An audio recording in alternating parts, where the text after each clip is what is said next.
Welcome to Redline Project Radio, a periodic roundtable podcast brought to you by redlineproject.org.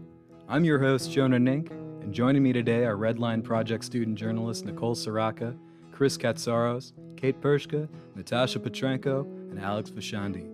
Each of them has spent the semester covering the issues affecting both the Chicago community and the nation at large.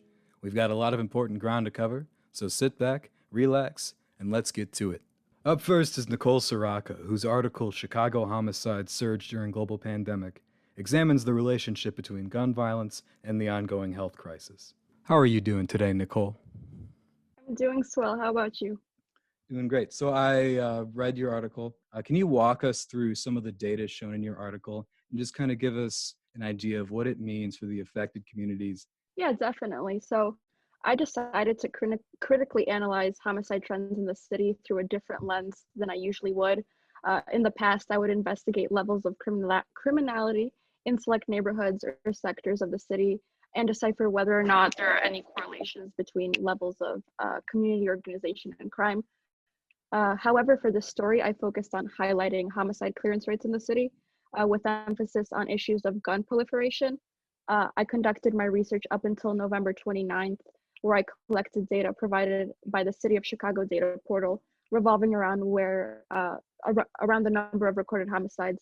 So as of November 29th, there were 711 reported homicides, with most being concentrated in communities on the south and west sides, notably the police districts of Harrison with 92 and Inglewood with 70 reported homicides. So the number of reported homicides was immensely surprising, particularly due to the fact that last year's total was surpassed by about 207 homicides with a month left until the new year. And since then, the totals have increased. 2016 was a year that had a very high total of reported homicides with 788. And since then, totals have appeared to decrease and remain stagnant until the dramatic increase this year compared to 2019, where there were only about 504 reported homicides. So for communities as a whole, this does highlight that homicide levels are increasing, at least reported in the totals, and it should be alarming, especially to city officials in terms of advocating for any sort of reform. It is also insinuated by experts that the pandemic has contributed to an increase in homicides due to issues of abuse, like intimate partner violence. But essentially, based on my research, it's apparent that a majority of these homicide totals do indeed stem from gun-related incidents. So in your story, you interview someone named Jennifer Navarro, and she has a very, very engrossing anecdote where she's witnessed some of this violence. And she touches on this feeling of hopelessness when discussing gun violence in her community. I just kind of wanted to hear your thoughts on that feeling of hopelessness that she was touching on in that interview that you had with her. Yeah, so just to give a bit of a background on her story. So toward the end of 2019, Jennifer lost one of her closest friends, who was a victim of a drive-by shooting near Hanson Park on Chicago's northwest side. The victim was about 3 blocks away from his home, where he was shot at multiple times, where he eventually crashed into 3 parked cars before he was transported to a hospital, where he unfortunately passed. The family fought to have an extensive police investigation to find the offender, though they still haven't been found, and it has been almost a year since the incident occurred. But hypothetically speaking, let's say you have lost several friends and family members to gun violence, and little has been done in terms of finding the offender or police holding through investigations. You begin to lose hope and trust in both legislative change and law enforcement officials. So oftentimes this feeling of hopelessness and distrust in the police leads individuals to kind of steer from, talking with law enforcement officials, which can cause delays in crimes actually being solved. But I genuinely believe that some sort of legislative change regarding gun reform needs to take place on a national level, as most of the illegal guns in Illinois come from neighboring states like Indiana and Wisconsin. You talk a lot about, towards the end of the piece, you talk a lot about clearance rates, which for those of you who don't know, it's the percentage of crimes that result in criminal charges or arrests. Correct me if I'm wrong. In Chicago, the clearance rates are around 53% as of 2019. And you had some other statistics from other cities, like I believe Los Angeles and New York were in the 70s. So I just wanted to ask, why are clearance rates so low in Chicago comparatively? Yeah, so As you mentioned, in 2019, the CPD clearance rate was at 53%, which does insinuate that only half of reported homicides are cleared with the offender being arrested. So the proliferation of guns may make it more difficult to solve these homicide cases, as guns can separate individuals from a far distance compared to other weapons that produce more evidence, like knives, which are usually left at a scene, whereas the gun, people usually take them with them. There are several factors that contribute to a homicide clearance rate being low, and one of the most being the lack of detectives in a police department. The CPD did release a report in 2017 that stated that there were only about 1,127 detectives working in the CPD compared to New York with 4,100 and LA with 1,500. So to increase the homicide clearance rates, I believe it's incredibly vital to create specific units that cater to solving homicide related crimes specifically, as well as to increase the total number of detectives to ensure that these homicides are investigated in a manner that is quick and time efficient. Big Ten schools around the country have seen a surge in cases over the course of the COVID-19 pandemic. With more on this is Chris Katsaros, who covered the issue in his article, Saturday Night Football During COVID-19, Less Beer, More Masks. First of all, I love that title. That was making me laugh all week. And I think it's funny, but I also think it's sort of emblematic of the issues that a lot of these schools are facing with, all these COVID infections, and they seem to be happening at outside the campus, like student parties and gatherings. So can you speak to that a little bit? How did you get the inspiration for that headline? Oh, for sure. Right off the bat, I want to apologize if my dogs bark at any point. They bark at anything. But That's fine. s- speaking on the headline of the article, I have to give my buddy Charles, he was my partner for this. He actually came up with that headline, but the thought process that went behind it was one, search engine optimization. We're trying to include things like football, COVID-19, beer, masks, things that would just pop up. But we really wanted to highlight how the social aspect of a college football game is really being taken away with COVID-19, because when you think of college football, like for example, you think of Michigan, you think of these big stadiums with packed with like 100,000 people. And obviously with the pandemic, we don't have that anymore. So we really wanted to highlight that the social aspect of these games wasn't happening. And for some people that was bleeding into how they felt about the college football season in general. Some people aren't taking it as seriously because it just doesn't feel the same to them. So that's what we're going for with the title there. So a big section of the article is dedicated to an interview with Dr. Terry L. Nicola, who does sports medicine for the University of Illinois at Chicago. And he talks a lot about, he has this really good quote where he says, it's not because they're catching COVID-19 on the field, it's coming from the outside. They're college athletes not living in a bubble, which I think highlights this whole general theme of a lot of the infections seem to come from outside, like parties and stuff. So can you tell us a little bit more about that conversation with him? Yeah, so that conversation stemmed from we were talking about his opinion on how the Big Ten specifically is handled this season. And the conversation started with we were discussing how the Big Ten initially decided to postpone their fall sports, and we were kind of criticizing their decision because they decided to come back so late. They didn't give themselves time to prepare for any cancellations or anything like that. So they just said originally they said we're going to play 8 games. You have to play 6 of 8 games to qualify for the championship. But then, as we saw, Minnesota had an outbreak. I think Wisconsin had an outbreak. Ohio State had one. So what they did was they didn't give themselves any leeway, excuse me, when talking about COVID. So yeah, we were discussing how the NBA they had their bubble and that went pretty well. The NHL had their bubble, that went pretty well. But when you get college athletes, even the most responsible college athletes, if you're around people that aren't responsible, it's impossible to not have outbreaks when you're just dealing with 20-something-year-olds.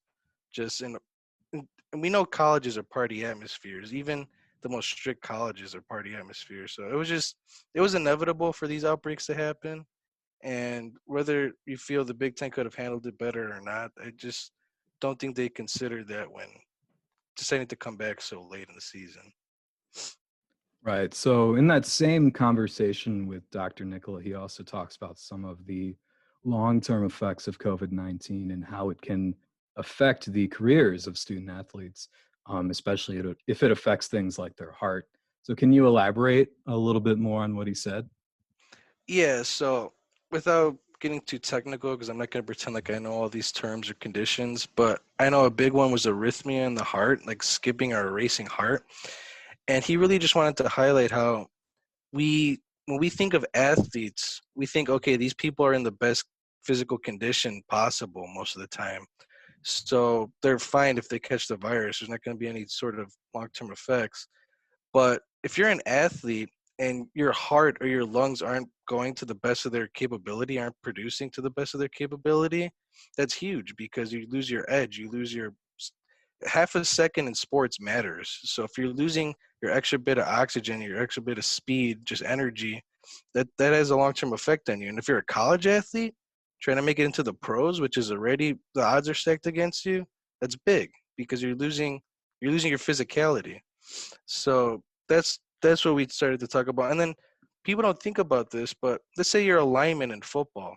Okay, you're a lineman. You're still some people 250, 300 pounds. So you're still at high, you're considered a high risk for COVID in that case, even if you are a five-star athlete. You're just overweight naturally. So I feel like that conversation we really wanted to highlight out just because these are athletes doesn't mean this doesn't affect them long term or can even affect them in the short term too. Right. Well, thank you, Chris. This was a great article. I can't throw a football to save my life, but it's I always can't nice. either. The 2020 election saw unprecedented participation from young voters, especially young voters of color. In her article, Young Voters Turn Out in Historic Numbers in 2020, Kate Pershka examines how it happened and what it means for future elections moving forward. How you doing, Kate? I'm doing great. Thanks for having me on. Of course. So your article opens with this really just incredible statistic that 52% of eligible voters aged 18 to 29 voted in the 2020 presidential election. What do you think that says about this incoming generation of voters? Well, I think it says that we're paying a lot more attention than our older generations think we are. According to the latest Census Bureau data, Gen Z, millennials, and younger generations make up over 50% of the population. And it's all just a matter of activating that voter base. And so that's kind of what I focused on in this article. Nationally, we haven't seen young people vote in these numbers since Barack Obama's campaign in 2008, and which had 48% of eligible voters of that age group, 18 to 29, turn out to the polls. So this is like a significant increase. And at the same time, it doesn't really correlate into the excitement surrounding these candidates. In a Harvard University poll conducted in the summer, they found that only 30% of young Biden supporters were super enthusiastic about their candidate. So that says that these younger generations felt that they had a duty, a civic duty to go out and vote, and it showed in the numbers. You know, it's funny because that actually goes right into my next question, which is while the voter turnout was very high among young people, it wasn't exactly the most enthusiastic. You have a really great quote, from UIC recent graduate Sarah Sifferman. I think I'm saying that right. And she says that I felt like I had no other choice than to vote for Biden. I think that illustrates the whole issue very well. Can you sort of speak to that? Yeah, for sure. So the candidates on this election and what we saw in 2016 too are just candidates people aren't that excited about. The language of it's a choice between the lesser of two evils. That's not really a great reflection of a working democracy. Right. And so, what was on the ballot for these young voters was policies that they wished to see implemented. And honestly, it was just getting out the past 4 years and seeing what could be a better future. Later in my article, I talk about different priorities between young Biden and young Trump supporters, and it's really clear to see that Biden supporters are much more concerned about things like the coronavirus, racism, climate change than young Trump supporters who are very concerned with the economy and abortion and other right-wing issues. So what was really on the ballot wasn't a choice between two candidates, but a choice of policy and morals. Right. So you talk a lot about the organization Chicago Votes and kind of their role in getting young people engaged and voting in the election. Can you sort of elaborate a bit more on what Chicago Votes does and what they're still doing even after the election? Yeah, for sure. So Chicago Votes is one of the many youth-led organizations in Chicago that try to engage young people both in election years and beyond. And so Chicago Votes had to kind of pivot last minute in March when Chicago went into lockdown. Before the pandemic, Chicago Votes was going to CPS schools and bringing eligible young people to the polls to register and vote, and in their initiative called Parade to the Polls. And they've also they host lectures, they host happy hours at different Chicago bars to try to get students engaged, or students who are eligible to vote and younger people who are older than student age, and active in Chicago politics, because active in local politics as well as the national politics. And so I talked to the organizing manager, Alex Botrus, and she was just explaining to me how once March shut down all of their, once the coronavirus hit Chicago and shut down all of their in-person activities, they really had to pivot and think, how are we going to engage, these young people in Chicago? And they took everything to their social media. And that's what we saw this election naturally was social media played a huge role in engaging young people.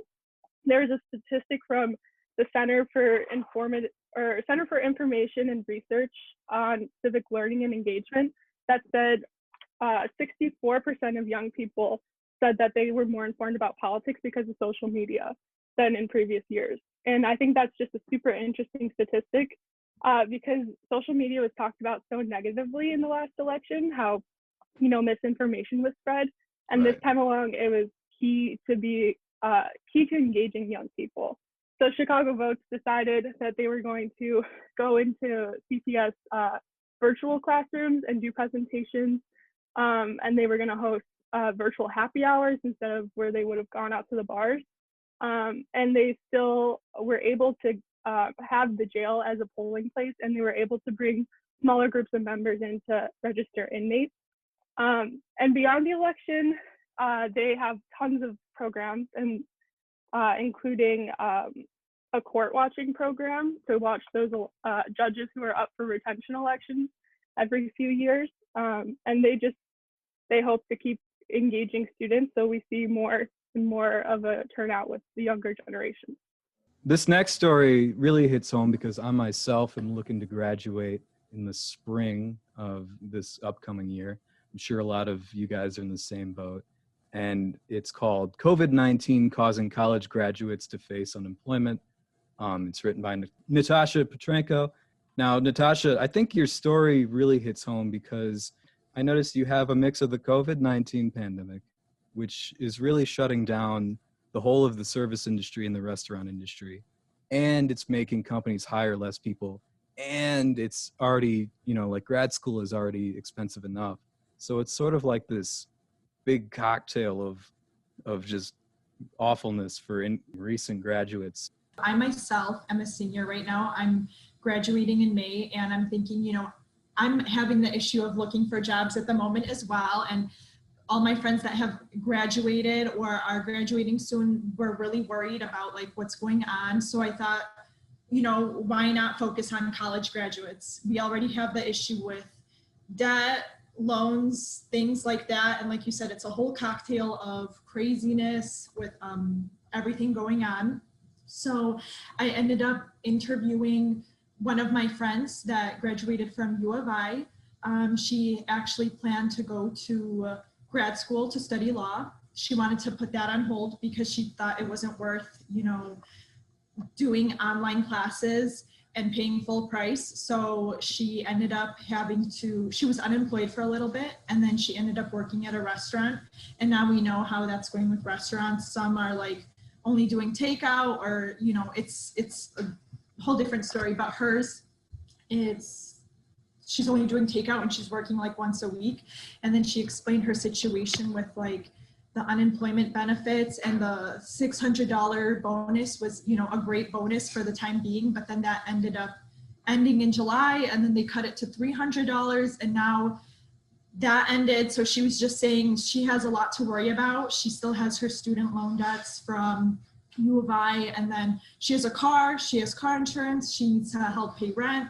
So these are like real problems that people have to face. So I thought, you know, it's really important to focus. And then I also interviewed another friend. He's actually going to graduate in May. He goes to I believe it's Howard or Hairstow University in Missouri. And he was telling me how he's actually debating on possibly continuing school because he's not sure what he wants to do right now, and you know, he doesn't know how the job market will look like. So he doesn't know if he should use his time, you know, by like still working at a grocery store, like a minimum wage paying job, or like pursue more school. So we talked about that, and then I ended up interviewing Jaime Velasquez. He works with career services at UIC, and he actually gave me some positive news that around next fall, hiring for companies and organizations will start to look normal again. They'll start to hire in large numbers. But at the moment, it's just slowly going up, which is still something positive to hear. You know, things didn't completely freeze for all the job fields, but for things like internships and stuff, it did definitely freeze, but it's definitely opening up again. That's something to look forward to, at least, hopefully, as we all continue to graduate and all that stuff. I wanted to sort of get your opinion on this. Now, obviously, the pandemic is at the heart of a lot of these problems in this specific article, but I wanted to ask you if, you know, once the pandemic subsides, once we kind of get back to normal, once we, you know, everything lifts and we're back to where we were, say, pre-March of this year, do you think graduates will face an easier time finding work, or do you think that the pandemic has simply just intensified problems that were already there, if that makes any sense? This definitely brought other issues into realization, if that makes sense. You know, with the job market being so wishy-washy at the moment, some people still end up working jobs that aren't, I guess, their dream career jobs. So they might not be considered unemployed, but they're working jobs, you know, at grocery stores or next to minimum wage paying jobs, which they didn't expect having. And I think that's been an issue for some people, obviously not as much now. I actually have some stats in April of 2020, so right when things were really shutting down, the unemployment rate for recent grads was at 7.7%. In June, it was 13.2%. In September, 19.1%. And then in 2019, in April, it was 3.5%. June, 4.1%. In September, 4.1%. So those numbers from 2019 aren't considered as high, but as I mentioned before, we still have to consider that these people might not be working their, you know, dream job, career job that they went to school for originally. So I think, and I hope it does kind of opens people's eyes that, you know, there are some issues with employment and unemployment and under unemployment for college grads. I mean, we pay so much money to get an education and to achieve goals, you know, get a career that we want. However, it ends up, you know, taking different paths and different things happen. So I really hope that, you know, COVID kind of teaches employers and everyone that something needs to be done to make it a better and smoother transition for college grads. Throughout the episode, we've discussed some big picture topics, but for the last segment, I wanted to bring us down to a more personal level. It's easy to forget that every day thousands of healthcare workers take on the immense physical and emotional burden of working on the front lines of the fight against COVID-19. Alex Vashandi tells their stories in the appropriately titled, "This Story Isn't About COVID, It's About Heroes." And Alex, I got sort of a two-parter question coming. I wanted to ask what motivated you to focus on highlighting these individual stories? And can you elaborate on the importance of telling the stories of these healthcare workers? So, one of the nurses I interviewed, Jeff Dragonowski, is my boyfriend, life partner, love of my life, soulmate. And I noticed I've noticed he's acting differently recently. Mm-hmm. I've seen COVID waste away at him. And he talks about it all the time. He talks about his coworkers suffering. He talks about his supervisor having a hard time. And so I thought it was really important to get their stories out there. Right.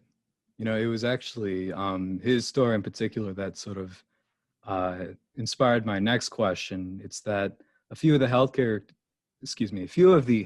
workers you talked to had only been working for about a few years in their field. I know he was a nurse for only a few years. Is that correct? And I'm just sort of asking, what kind of effect has that had on them, especially when they've only been on the job for such a relatively short time, and to be faced with such a monumental task as COVID? I just wanted to get your thoughts on that. Yeah, actually, he didn't have it as bad. There are new grads now, recent graduates who are healthcare workers right now. Of course. Who their first experience is COVID-19. But for Jeff, I've seen him panic a little. And I know that he was just starting to get used to the flow of healthcare work. And the thing about COVID, or this pandemic, there was nothing the hospitals could have done to prepare for this. You know, Right. They didn't have guidelines or a protocol in place. So every day the rules were being changed on him. And I think that took a toll on him more so than some other things. Yeah. Again, some of the stories you touch on are just incredible. And I think you did a really good job of just interviewing a wide range of people. And you hear the term, I've heard this term thrown around a lot, and I've saw it in your article a few times. It's COVID fatigue. And it's this idea that, you know, we have to remember, this is month 9 of this. This started in March and we're still going. These healthcare workers have just been working their asses off nonstop, fighting this thing for what seems like forever. And you talk about how there are things in place to help them cope. There's relaxation rooms. They have chaplains walking around, helping with that. But I did want to get your opinion on this. Do you think it's enough? Do you think we're doing enough to support these healthcare workers on the front lines and help them deal with such a insurmountable emotional and mental and physical toll? So I wanted to get your opinion on that. I think what the hospitals are trying to do right now, they have something called hazard pay. Yeah. Which is really nice, but also I don't think you can just throw money at a mental health issue and expect that to be the solution. So it really comes down to the fact that there's suffering going on in the head, and we need to address it at that level. There needs to be, when soldiers come back from war with PTSD, we know what to do. We offer them therapy. We tell them to get help, get medication. And I think after this pandemic is over, we're going to see COVID PTSD from healthcare workers. This has been Redline Project Radio, a periodic roundtable podcast brought to you by redlineproject.org. I'd like to once again thank everybody for joining me today. You can find all of their stories and more on redlineproject.org. My name is Jonah Nink, and I'll see you next time on Redline Project Radio. Stay informed, stay safe, and thanks for stopping by.